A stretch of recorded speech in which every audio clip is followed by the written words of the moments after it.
This week in Jamaica Now, Everald Warmington under fire. The controversial comments made by the St. Catherine Southwest MP on a JLP platform in St. Mary Southeast. It makes no sense to elect a PMP member of parliament when you have a Jamaica Labour Party government. Denham Town declared second zone of special operations. The Prime Minister says murder and rampant criminality there is threatening the rule of law.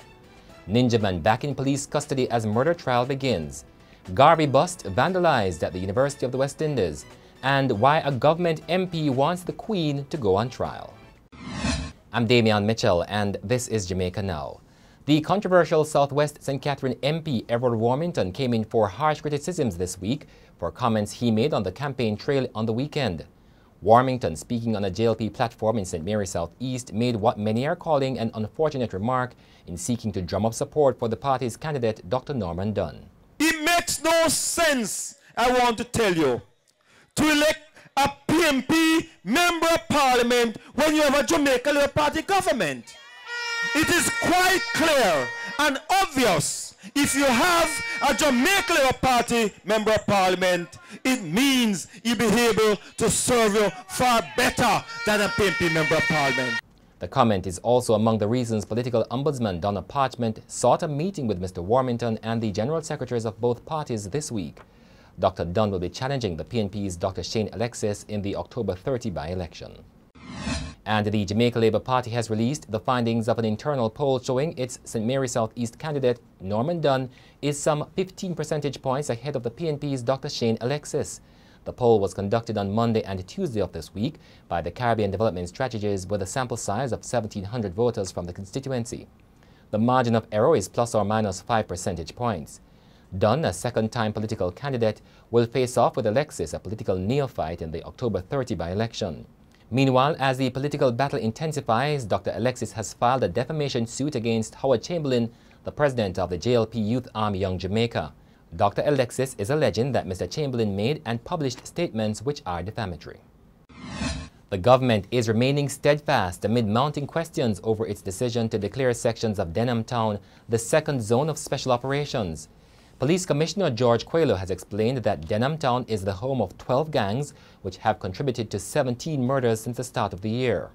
Since 2015, there has been gang conflict between the Tivoli Gardens / Young Generation gang and the Denham Town Coalition as a result of the coalition refusal to conform with the Coke's family regime. This has resulted in several murders, shootings and robberies.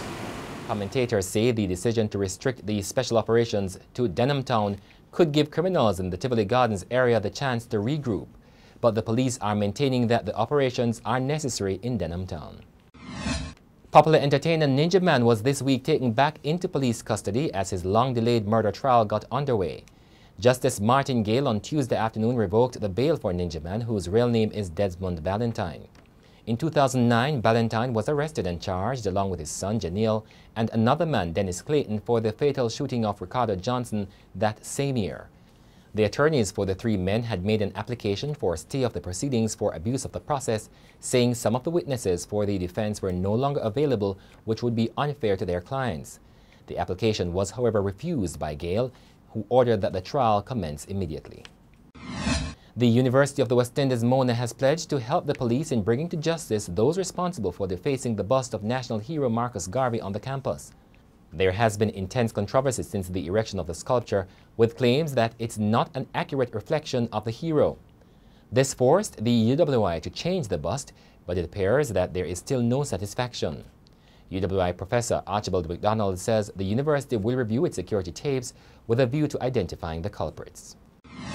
Clarendon Central MP Mike Henry wants the British monarch, Queen Elizabeth II, to be tried for Britain's actions in the slave trade. Henry made the call while contributing to the debate on the bill to absolve certain national heroes from criminal liability arising from their participation in the fight for freedom, equality, and self-determination. According to Mr. Henry, the Queen should be taken to her own court in a class action. And that's it for this edition of Jamaica Now, your weekly review of the big news stories. Send us your comments at onlinefeedback@gleanerjm.com. You may tune in to Power 106 FM for regular updates. Follow us on Twitter at Jamaica Gleaner and on Facebook at Gleaner Jamaica. I'm Damian Mitchell, and before we go, scenes from Usain Bolt's tracks and records this week as the sprint superstar came out to sign copies of the book Usain Bolt Legend.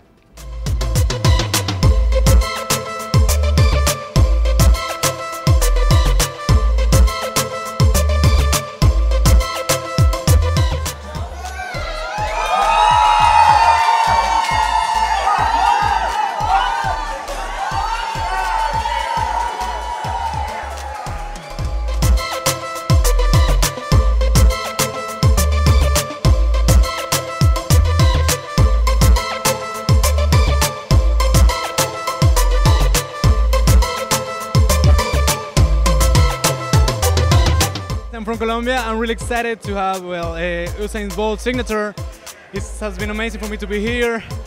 I'm really excited. Don't you know how much it's for me? It's such a great adventure to be here with one of the greatest athletes of Jamaica, a legend, a real legend here, and I'm so excited. And thank you for this opportunity you gave me. I bought a book to remember this time.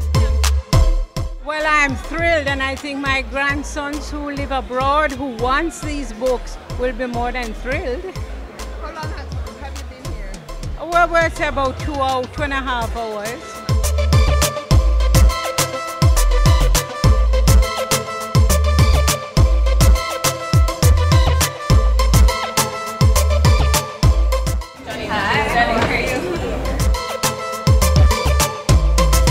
I feel good. I like the idea of somebody going to support the living legend, you get me?